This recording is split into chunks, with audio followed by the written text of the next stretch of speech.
Hello friends. तो हमने engineering mechanics का बहुत सारा टॉपिक कवर कर लिया था। हमने पिछले वीडियो में न्यूमेरिकल भी देखा था, बहुत सारा फ्री बॉडी डायग्राम पर न्यूमेरिकल देखा था। तो आज हम एक नया टॉपिक स्टार्ट करते हैं। तो हमारा पिछला टॉपिक जो है वो पूरा कवर हो चुका है। अब हम हमारा नया टॉपिक स्टार्ट करेंगे जिसका नाम है फ्रिक्शन। इसे आप लोगों ने बहुत पहले भी सुना होगा, छोटी क्लास में पढ़ा भी होगा फ्रिक्शन के बारे में। तो फ्रिक्शन क्या होता है, बेसिकली इसका काम क्या होता है, फिर ये फ्रिक्शन का आप लोगों को पता होगा क्या करता है। ये मोशन को रेजिस्ट करता है, किसी भी टाइप के मोशन को ये रेजिस्ट करता है ना, ये तो पता ही होगा। ठीक है, अब कैसे करता है वो हम आगे देखेंगे। तो पहले इसका हम डेफिनेशन देखते हैं। Friction is the force that resist the relative motion between two contacting surface. जो रेजिस्ट करेगा मोशन, कहाँ रेजिस्ट करेगा? Two contacting surface. मान लीजिए एक सरफेस है, ये एक सरफेस है, इन दोनों सरफेस के बीच में इसके मोशन को रेजिस्ट करेगा ये। ठीक है, अब कैसे करें पर इसका डेफिनेशन लिखते हैं, उसके बाद देखते हैं। ठीक है, friction is a force that resist the relative motion between two contacting surface। तो एक बात तो इससे क्लियर हो गई है कि फ्रिक्शन जो है ये एक फोर्स है जो कि कहाँ लगता है? कॉन्टैक्टिंग सरफेस में। अगर किसी सरफेस पर कॉन्टैक्ट नहीं बना रहा है, मान लीजिए ये एक बॉडी है, अगर ये इस सरफेस से कॉन्टैक्ट बना रही तभी इसमें फ्रिक्शन लगेगा। ठीक है, अगर ये कॉन्टैक्ट में नहीं है तो इसमें अभी कोई फ्रिक्शन लग रहा है, एयर फ्रिक्शन लग रहा है, तो वो अलग हमारा टॉपिक है। ठीक है, तो कॉन्टैक्ट ये क्या है? एक कॉन्टैक्टिंग सरफेस के लिए एक्ट करता है। तो फ्रिक्शन इज अ फोर्स, ये एक फोर्स है which that resist the relative motion between two contacting surface, जो कि मोशन को, रिलेटिव मोशन मतलब कि इस दोनों के रिलेटिव में जो मोशन होगा उसको रेजिस्ट करता है। रेजिस्ट मतलब कि रोकता है बिटवीन टू कॉन्टैक्टिंग सरफेस। ठीक है, यह बात समझ में आ गया आप लोगों को। अब देखते हैं क्या होता है। जैसे कि मान लेते हैं ये कोई बॉडी है हमारी और ये हमारा सरफेस है, ऐसे ही रहता है सरफेस। ठीक है, हमें पता है, क्या पता है हमें कि इसका वेट लगता है नीचे की तरफ, तो उसी वेट का ये क्या करेगा? ये नॉर्मल लगाएगा ऊपर से, ये तो हमें पता है सबको। ठीक है, अब मान लीजिए, अब अगर इसको हम इस सरफेस को जो हम जूम करके देखेंगे, कोई भी नॉर्मल सरफेस हमारे रहता है उसको हम अगर जूम करके देखेंगे तो वो इतना स्मूथ नहीं होता, इतना प्लेन नहीं होता, बिल्कुल ऐसा नहीं होता। ठीक है, वो जो होता है इस प्रकार का होता है कुछ। मैं मतलब नॉर्मल सरफेस की बात कर रहा हूँ, मैं किसी स्मूथ सरफेस जैसे कि एक मिरर की बात नहीं कर रहा हूँ। ठीक है, नॉर्मल सरफेस की बात कर। तो इस पे अगर हम इस पे देखेंगे और ये जो हमारा ये होगा ऊपर का बॉक्स होगा जो, वो भी इतना स्मूथ नहीं होगा नीचे से। मैंने सिर्फ नीचे दिखा रहा हूँ इसका। ठीक है, मान लेते हैं ये बॉक्स नीचे से इस तरह का होगा, ये बहुत जूम करने पे दिखेगा, ऐसे नहीं, जैसे मतलब जैसे देखिए ये हमें बिल्कुल यहाँ से स्मूथ दिख रहा है ऐसे। ठीक है, ऐसे स्मूथ दिख रहा होगा, मगर इसको अगर जूम करके देखेंगे बिल्कुल पास से तो इसमें ऐसे ऐसे हमें ये दिखेगा। ठीक है, तो हमें ऐसा दिखेगा। मान लीजिए ये हमारा सरफेस है। ठीक है, इसमें मिटा देता हूँ, रिएक्शन बनाना है यहाँ पे भी। तो अब इसमें कैसा रिएक्शन लगेगा? हमें पता है कि जो रिएक्शन फोर्स लगता है वो हमेशा सरफेस के परपेंडिकुलर लगता है। ठीक है, अब देखिए एक बात बताइए, ये सरफेस ऐसा है और ये ऐसा है, तो इसमें रिएक्शन कैसे लगेगा? ऐसे लगेगा या ऐसे लगेगा? ये बताइए, इसका नॉर्मल क्या है? इस सरफेस का नॉर्मल क्या है?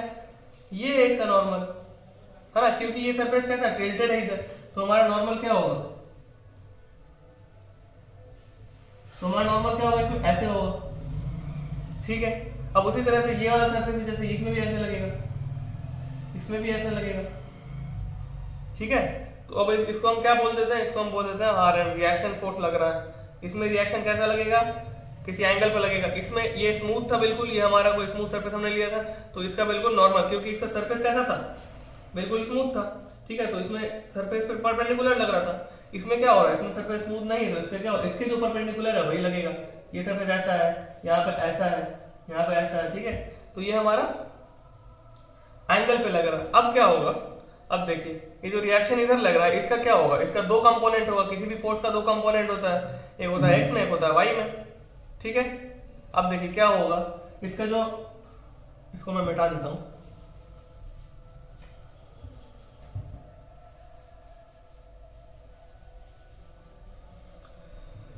अब ये जो रिएक्शन है इसका क्या होगा, इसका कंपोनेंट होगा। अगर जब स्मूथ सरफेस हमने देखा कि नॉर्मल वो क्या करेगा, बिल्कुल ऐसे एक्ट करेगा, ये सरफेस है, ये ऐसे एक्ट करेगा। बट हमारा जो फ्रिक्शनल फोर्स होगा स्मूथ सरफेस में, स्मूथ सरफेस के लिए भी बात कर लेते हैं एक बार। स्मूथ सरफेस जो हमने देखा था अभी, वो कैसा था, बिल्कुल ऐसा था, ये एक सरफेस था, ये एक सरफेस था, ऐसे लग रहा था। तो क्या इसमें कोई इधर से फोर्स लग रहा है क्या इसमें कोई इधर से फोर्स लग रहा है क्या, इधर से, या मतलब एक डायरेक्शन में, मतलब कंपोनेंट या कोई ऐसा फोर्स नहीं लग रहा है। तो इसलिए इसका क्या होगा, इसका एक्स डायरेक्शन वाला कंपोनेंट नहीं होगा। इसका कोई एक्स डायरेक्शन में कंपोनेंट है क्या, नहीं है।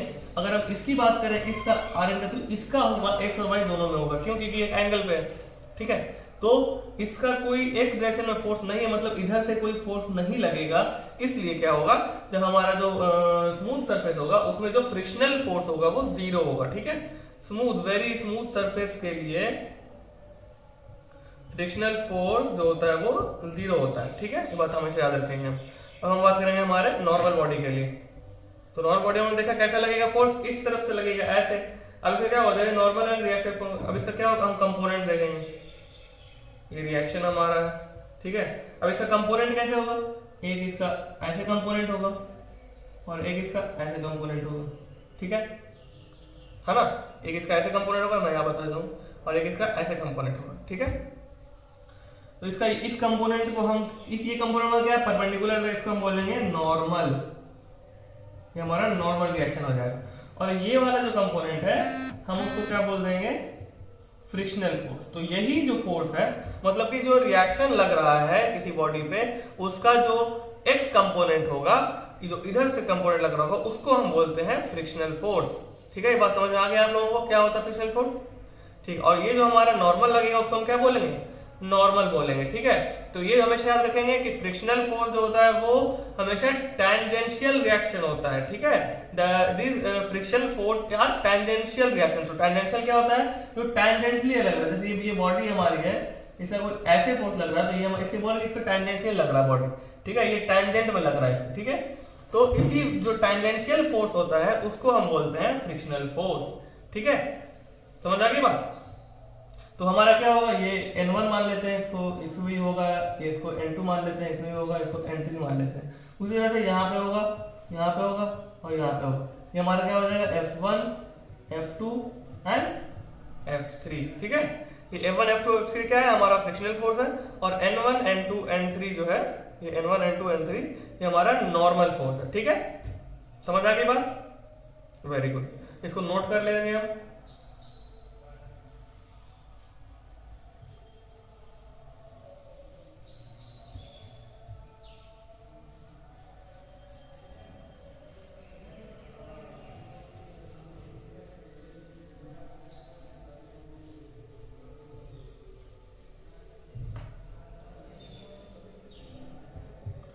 अब देखेंगे हम जब किसी बॉडी पे फोर्स अप्लाई करते हैं, ये हमारी बॉडी है, ठीक है। अब क्या हुआ, ये रखी हुई, इस पे वेट एक्ट कर रहा है W, ठीक है। और हमने क्या किया, इस पे हमने P फोर्स लगा दिया इधर से, ठीक है। हमने क्या किया, P फोर्स लगा दिया इधर से।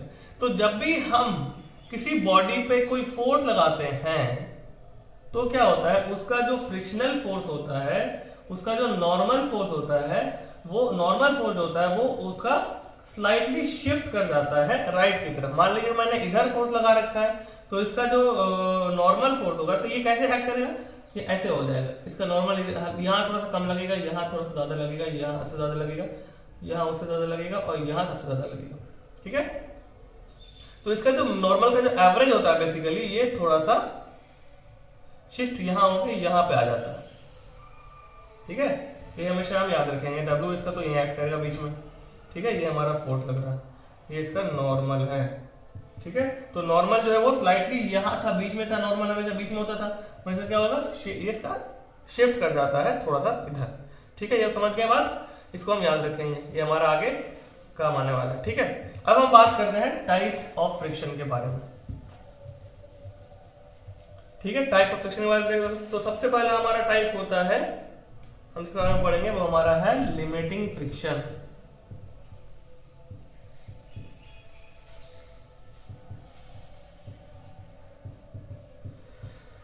तो बहुत इंपॉर्टेंट है ये, इसको समझेंगे क्या होता है लिमिटिंग फ्रिक्शन। ठीक है, तो लिमिटिंग फ्रिक्शन इससे हम क्या समझते हैं, जो मान लीजिए कोई बॉडी है, जैसे ये मान लेते हैं एक बॉडी है, ठीक है। अब क्या होगा, इस पे जब मैं फोर्स लगा रहा हूं तो ये अभी क्या है, अभी बिल्कुल नॉर्मल ऐसे रखा हुआ है, इस पे फोर्स लग रहा होगा नीचे से, ठीक है, नॉर्मल फोर्स लग रहा होगा क्योंकि मैं मोशन में नहीं। अब क्या होगा, मैंने इस पे यहां से फोर्स लगाना शुरू किया, तो अब मैं जब इसे फोर्स लगा रहा हूं तो जब ये हिला, मतलब जब तक मैंने इसे फोर्स लगा रहा हूं, लगा रहा हूं, मैं और लगा रहा हूं, मैं लगा रहा हूं, लगा रहा हूं, लगा रहा हूं और लगा, जब तक मैंने सबसे ज्यादा फोर्स लगाया तब ये मूव किया। मगर जब ये मूव करने लगा तब मुझे उतना फोर्स लगाने की जरूरत नहीं पड़ रही जितना कि मैंने इसको मूव कराते शुरू में लगा था। ठीक है, तो इसका हम डेफिनेशन लिखते हैं पहले, उसके बाद हम इसको समझेंगे। ठीक है,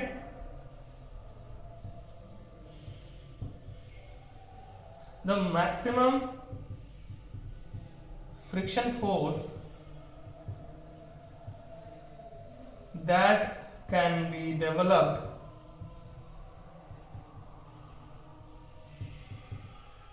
at the contact surface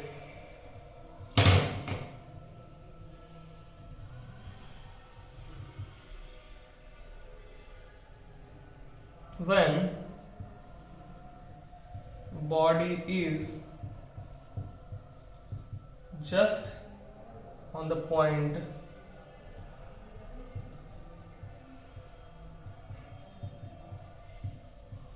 of moving is called limiting force of friction।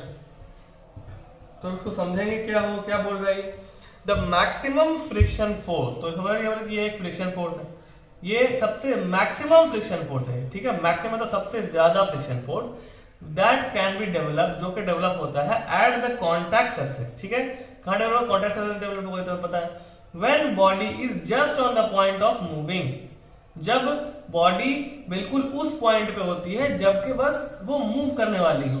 ठीक है, अब जैसे कि ये बॉडी मैंने आपको बताया था, ये रखी हुई है, मैं इसे फोर्स लगा रहा हूं, तो at the moment just to be, मतलब वो पॉइंट जब ये बॉडी बिल्कुल मूव करने ही वाली, ठीक है, मैं फोर्स लगा रहा हूं, अभी ये अभी नहीं करने वाली, जब जैसे मैंने लगाया, जब ये मूव की, उस मोमेंट पे जो फ्रिक्शन फोर्स लगेगा, उस मोमेंट पे जो फ्रिक्शन फोर्स लगेगा वो क्या होगा, वो मैक्सिमम होगा। ये तो हमें पता है, ठीक है, पता नहीं था, मतलब ये हमें देखेंगे वो मैक्सिमम होगा। ठीक है, और उसी को हम बोलेंगे लिमिटिंग फ्रिक्शन। तो क्या बोलेंगे, लिमिटिंग फ्रिक्शन, उसी का नाम है लिमिटिंग फ्रिक्शन। तो मैक्सिमम फ्रिक्शन फोर्स जो होगा वो हमेशा आप क्या बोलेंगे, उसको लिमिटिंग फ्रिक्शन बोलेंगे। और ये कब लगता है लिमिटिंग फ्रिक्शन, जब बॉडी अबाउट टू मूव होती है, मतलब जस्ट टू बी स्टार्ट होती है। ठीक है, स्टार्ट नहीं होती, जस्ट टू स्टार्ट होती है बॉडी। ठीक है, तो इसको नोट कर लेंगे हम। अब इसके बारे में थोड़ा सा डिटेल में बात करते हैं कि क्या होता है इसमें। ये तो डेफिनेशन हो गया। ठीक है, चलिए मान लेते हैं ये कोई बॉडी है। ठीक है, इस पे वेट एक्ट कर रहा W। ठीक है, इसमें मैंने एक फोर्स लगा रखा P, और इसका फ्रिक्शनल फोर्स इधर एक्ट करेगा Fr। ठीक है, और नॉर्मल कहाँ यहाँ पे आ जाएगा, मैंने आपको बताया था अभी, जब फोर्स लगेगा तो नॉर्मल का शिफ्ट हो जाता है थोड़ा इधर। ठीक है, तो इतना फोर्स इस पे एक्ट करेगा। ठीक है, हमें पता है क्या होगा, M जो होगा वो W के बराबर होगा, जितना इधर का फोर्स उतना उधर का फोर्स, वाई डायरेक्शन में हमारा ये दोनों बराबर होगा। और P is equal to friction force, कब, स्टैटिक वाले केस में, जब बॉडी रुकी हुई तो P जो होगा वो इक्वल होगा फ्रिक्शन फोर्स में। ठीक है, चलिए अब ये देखते हैं, ग्राफ देखते हैं, समझ गए। ठीक है, अब ये देखिए, ये हमारा है, यहाँ पे हमारा फ्रिक्शन फोर्स का मैक्स, ये हमारा F है ऊपर की तरफ, और ये हमारा जो हमने फोर्स लगा रखा P लोड वो है। ठीक है, अब क्या होगा, देखिए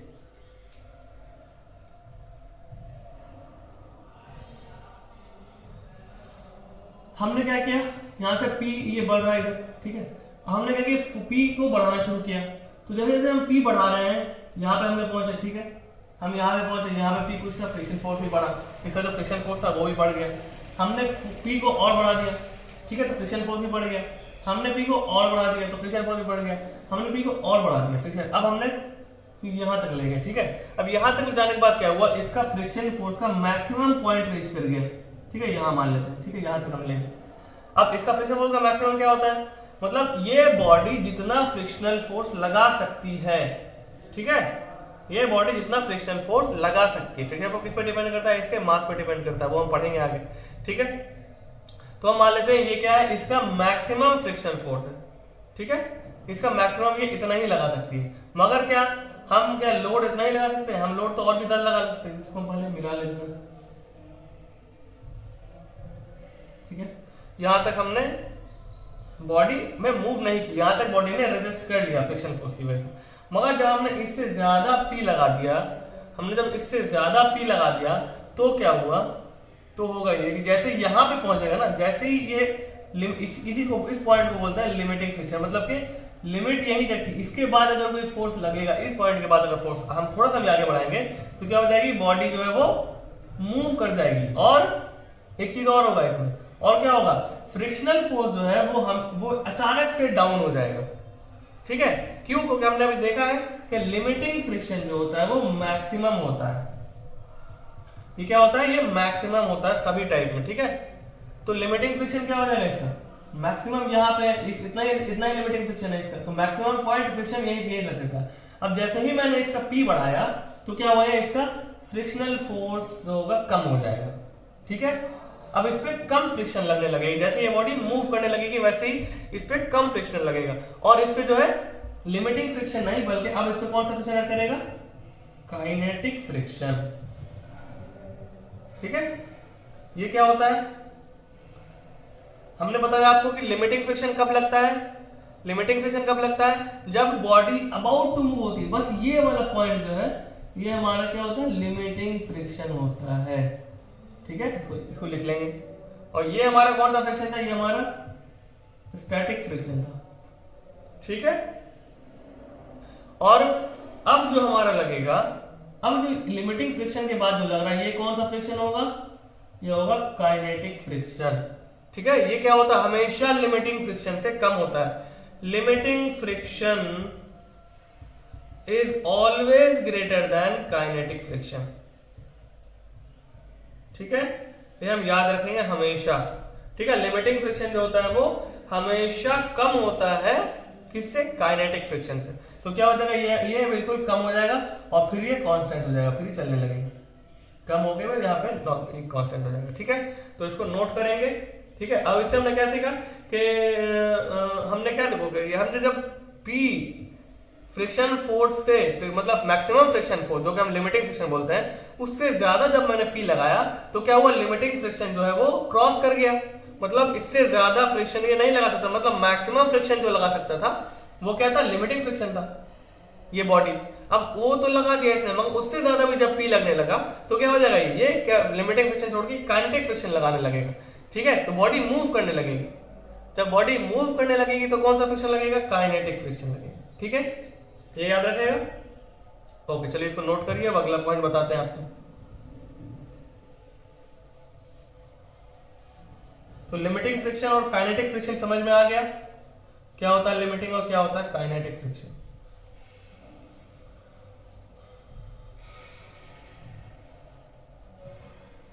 अभी जो मैंने बताया आपको कि एफ मैक्स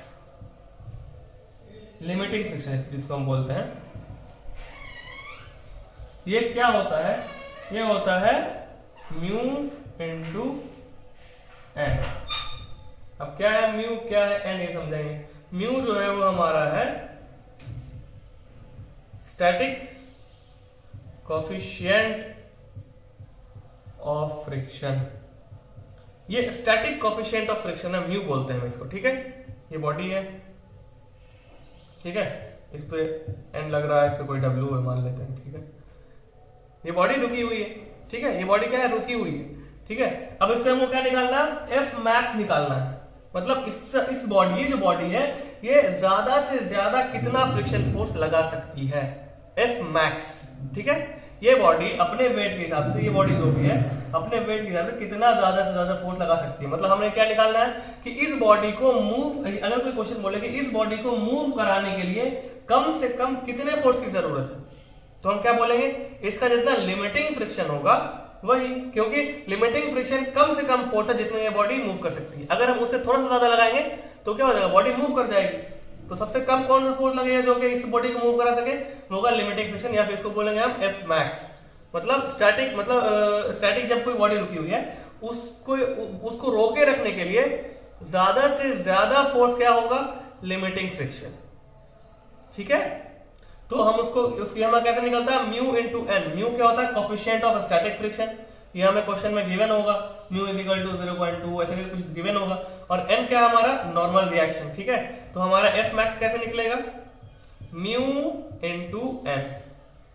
समझ आ गई बात, इसको हम याद रखेंगे हमेशा। इसको हम म्यू एस भी बोलते हैं स्टैटिक की वजह से, क्योंकि डायनामिक वाला भी होता है, काइनेटिक वाला भी होता है। ठीक है, तो उसको म्यू एस बोलते हैं। तो एफ मैक्स क्या हो जाएगा, म्यू एस इंटू एन। ठीक है, स्टैटिक कोफिशिएंट ऑफ फ्रिक्शन बोलते हैं। ये बात समझ में आ गई आप लोगों को? ठीक है, चलिए इसको नोट कीजिए।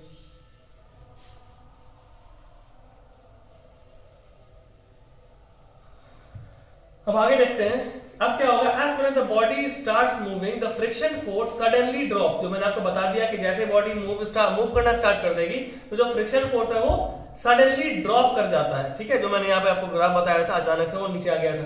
ठीक है, और क्या होता है, फ्रॉम म्यू एस, जो उस पर उसका कौन सा फोर्स लग रहा होता है बॉडी पे, म्यू एस इंटू एन। ये कौन सा फ्रिक्शन फोर्स है। ठीक है, मैक्सिमम एफ मैक्स है ये।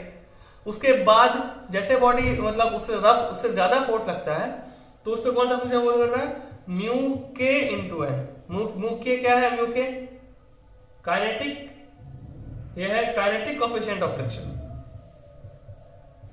मैंने आपको बताया था स्टैटिक कोफिशिएंट ऑफ फ्रिक्शन वो क्या था, म्यू एस था, और क्या है, काइनेटिक कोफिशिएंट ऑफ फ्रिक्शन। ये क्या होता है, mu s is always greater than mu के।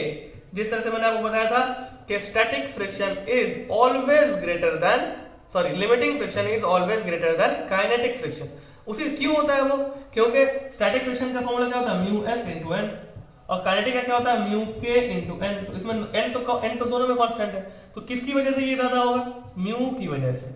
ठीक है, तो mu s is always greater than mu k. Coefficient of static friction is always greater than coefficient of kinetic friction. ठीक है, ये बात समझ गए हम? ओके, चलिए ठीक, अब आगे चलते हैं।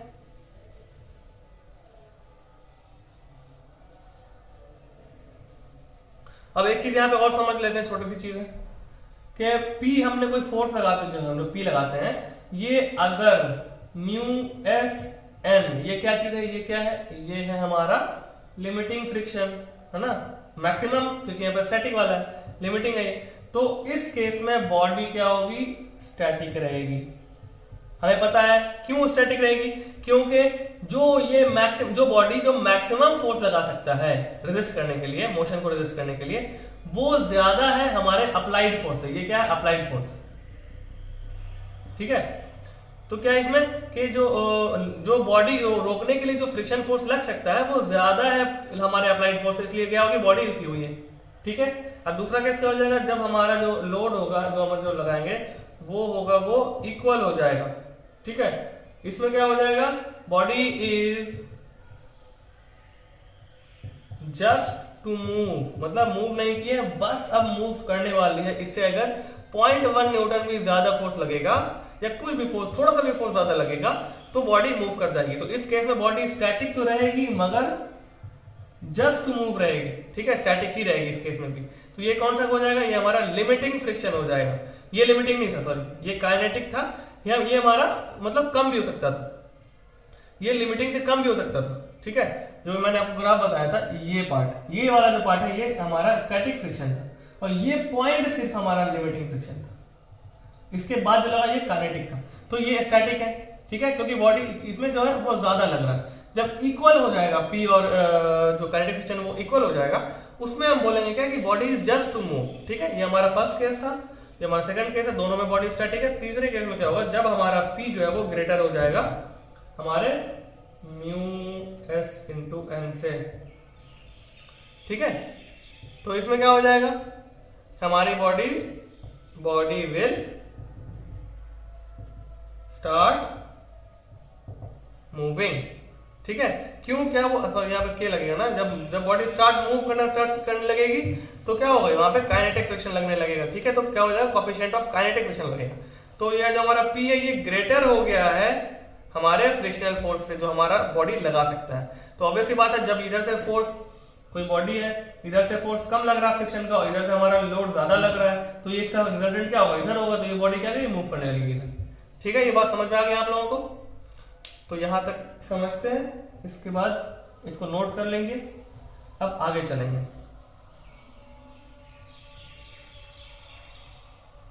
तो समझ में आ गया आप लोगों को फ्रिक्शन का कंसेप्ट जो था, बिल्कुल कंसेप्ट जो मैंने था वो आपको दे दिया है, आपको अपना खुद से पढ़ना है। अब हम अगला टॉपिक देखेंगे अपना टॉपिक है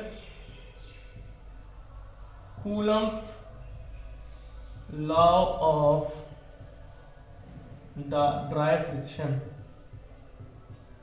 Coulomb's law of dry friction, ठीक है। इसके 3 लॉज हैं फ्रिक्शन के, जिसको हम बोलते हैं Coulomb's law of dry friction, ठीक है। तो देखते हैं क्या क्या लॉ। फर्स्ट लॉ क्या है इसका फर्स्ट लॉ है, it states that the magnitude of the frictional force will be directly proportional to the normal load between the surfaces for a given pair of materials. तो लिखते हैं, it states that magnitude of the frictional force will be directly proportional to the normal load between the surface for a given pair of materials। क्या बोल रहा है ये law? ये law बोलता है कि magnitude of the frictional force, जो फ्रिक्शनल फोर्स होगा उसका जो मैग्नीट्यूड होगा वो डायरेक्टली प्रोपोर्शनल होगा। डायरेक्टली प्रोपोर्शनल क्या होता है, मतलब उसके बढ़ने से वो बढ़ेगा। मैग्नीट्यूड ऑफ फ्रिक्शनल फोर्स होगा वो डायरेक्टली प्रोपोर्शनल होगा, किसके लिए प्रोपोर्शनल होगा, टू द नॉर्मल लोड। ये हमारी बॉडी है, ये हमारा मान लीजिए फ्रिक्शनल फोर्स इधर लग रहा है, ठीक है, और ये हमारा वेट है, इसका नॉर्मल इधर लग रहा है, ठीक है। तो ये जो नॉर्मल रिएक्शन होगा, जो नॉर्मल लोड होगा और ये जो फ्रिक्शनल फोर्स है, ये दोनों कैसे होगा आपस में, डायरेक्टली प्रोपोर्शनल होगा, ठीक है। ये बोल रहा है will be directly proportional to the normal load between the surface for a given pair of materials। किसके बीच में, ये हमारा सरफेस है, एक ये सरफेस है और एक इसका सरफेस है, इन दोनों के बीच में नॉर्मल रिएक्शन कौन लग रहा है, ये लग रहा है, ठीक है। तो ये दोनों, इसका बेसिकली कहने का मतलब ये है कि frictional force is directly proportional to normal load. और नॉर्मल लोड क्या होता है, ये जितना W होगा उतना, ये किस पे डिपेंड करेगा, नॉर्मल वेट के वेट पे डिपेंड करेगा। मतलब कि जितना ज्यादा वेट होगा उतना ज्यादा फ्रिक्शनल फोर्स होगा, ठीक है। इसी वजह से कोई हैवी ऑब्जेक्ट होता है उसको मूव कराने में ज्यादा फोर्स लगता है।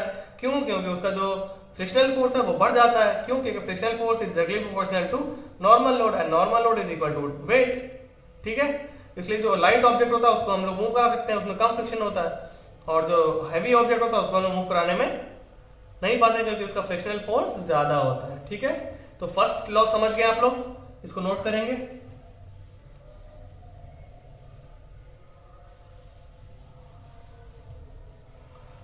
सेकेंड लॉ देखते हैं।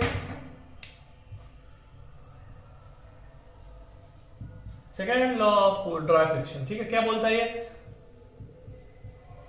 Friction force is independent of area of contact. इसमें बहुत सारे कंफ्यूजन होता है इसमें, ठीक है। हमें ऐसा लगता है कि अगर हम किसी बॉडी को हमें ऐसा लगता है, हमें ऐसा फील होता है कि जो फ्रिक्शन फोर्स है वो सरफेस एरिया पे भी डिपेंड करता होगा, ठीक है। मगर ऐसा नहीं है, जो फ्रिक्शनल फोर्स होता है वो इंडिपेंडेंट होता है एरिया ऑफ कांटेक्ट पे। मतलब कि ये बॉडी अगर ऐसे रखी हुई है, इसका सरफेस एरिया ज्यादा होगा नीचे से। अगर मैं इस बॉडी को ऐसे रख दूं, इसका सरफेस एरिया नीचे से कम होगा, मगर इसमें जो फ्रिक्शनल इसका फ्रिक्शनल फोर्स निकालते हैं, इसका डब्ल्यू होगा, इसका एन होगा, इसका जो ये होगा गिवन होगा हमारा, इसका फिर क्या हो जाएगा म्यू इंटू एन। ठीक है, ये हमें पता चल गया। अब इसमें देखते हैं, इसका भी वेट वही होगा जो उसका है, नॉर्मल वही होगा उसका, और उसका जो म्यू जो होगा वो भी हमारा गिवन होगा। ठीक है, एक ही बॉडी के लिए जो म्यू होता है वो इक्वल होता है। तो इसका फिर क्या होगा म्यू इंटू एन, ये दोनों सेम है। तो एरिया ऑफ कांटेक्ट से हमें कोई फर्क नहीं पड़ता, एरिया ऑफ कांटेक्ट से फ्रिक्शनल फोर्स को कोई फर्क नहीं पड़ता। अगर ये बॉडी है, कोई इस बॉडी है, इसका एरिया ऑफ कांटेक्ट इसके पॉइंट करके ना बिल्कुल कम होगा। अगर मैं इसके ऐसे करके ऐसे मूव करूं, या फिर ऐसे रख के ऐसे मूव करूं, तो फ्रिक्शनल दोनों केस में सेम लगेगा। क्यों? क्योंकि फ्रिक्शनल फोर्स जो है वो एरिया ऑफ कांटेक्ट पे डिपेंड नहीं करता है। ठीक है, ये बात समझ में आ गई। चलिए थर्ड लॉ देखते हैं।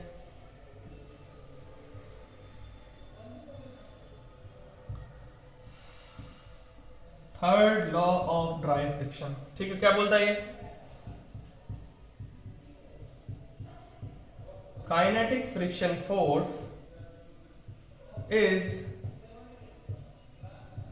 इंडिपेंडेंट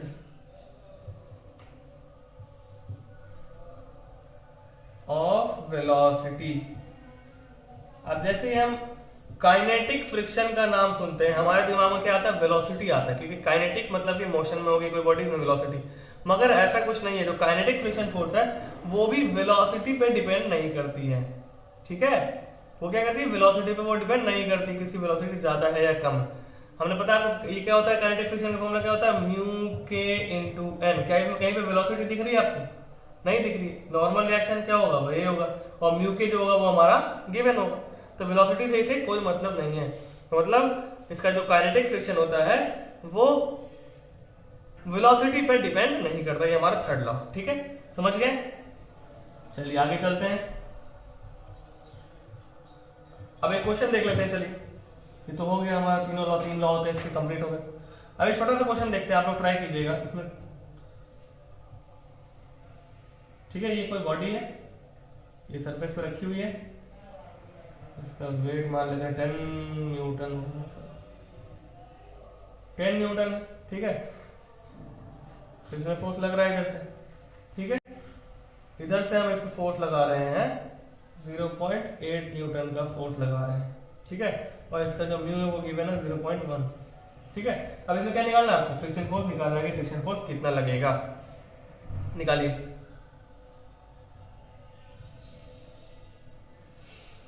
निकाल लिया? कितना है आपने क्या किया होगा? Frictional force is equal to mu into N, and mu is equal to given है 0.1 इंटू एन। क्या है? एन हमारा क्या है?